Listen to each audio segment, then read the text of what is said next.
আমজাদ হোসেন সরকার ভোজের কর্তৃত্ব নিয়ে আজকের এই বিজয়ের দিনে সেটাই তার প্রমাণ করে।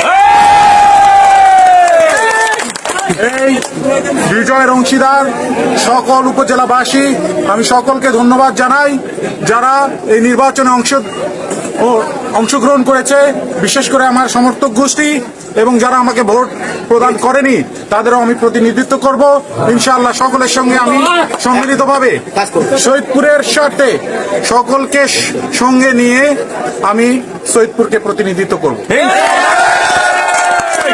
প্রশাসনের সকল স্তরের মানুষ যারা আমাদেরকে এই নির্বাচন পরিচালনায় সহযোগিতা করে থেকেছে, রিটার্নিং অফিসার থেকে শুরু করে প্রিসাইডিং অফিসার, পুলিং এজেন্ট এবং আমার প্রিয় এজেন্টরা, সকলকে আমি ধন্যবাদ জানাই।